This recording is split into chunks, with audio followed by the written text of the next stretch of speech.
MSME ಖಾತೆ ರಾಜ್ಯ ಸಚಿವೆ ಶೋಭಾ ಕರಂದ್ಲಾಜೆ ಲೋಕಭವನದಲ್ಲಿ ಇಂದು ರಾಜ್ಯಪಾಲ ಥಾವರ್ ಚಂದ್ ಗೆಹ್ಲೋಟ್ ಅವರನ್ನು ಭೇಟಿ ಮಾಡಿ ಸಮಾಲೋಚನೆ ನಡೆಸಿದರು.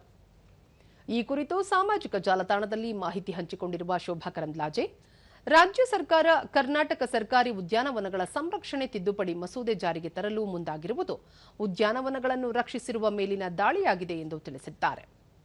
ಕಾಂಗ್ರೆಸ್ ಸರ್ಕಾರ ರಿಯಲ್ ಎಸ್ಟೇಟ್ ಹಿತಾಸಕ್ತಿಯಿಂದ ಈ ತಿದ್ದುಪಡಿ ಮಸೂದೆಯನ್ನು ಅಂಗೀಕಾರ ಮಾಡಿದ್ದು, ಪರಿಸರ ವಿರೋಧಿ ಹಾಗೂ ಸಾರ್ವಜನಿಕ ವಿರೋಧಿ ಮಸೂದೆಯನ್ನು ತಿರಸ್ಕರಿಸುವಂತೆ ಮನವಿ ಮಾಡಿದ್ದು, ಕರ್ನಾಟಕದ ಹಸಿರು ಉದ್ಯಾನವನಗಳು ಮಾರಾಟಕ್ಕಿಲ್ಲ, ಇವುಗಳ ರಕ್ಷಣೆಗೆ ಆದ್ಯತೆ ನೀಡುವಂತೆ ಮನವಿ ಮಾಡಿದ್ದಾರೆ.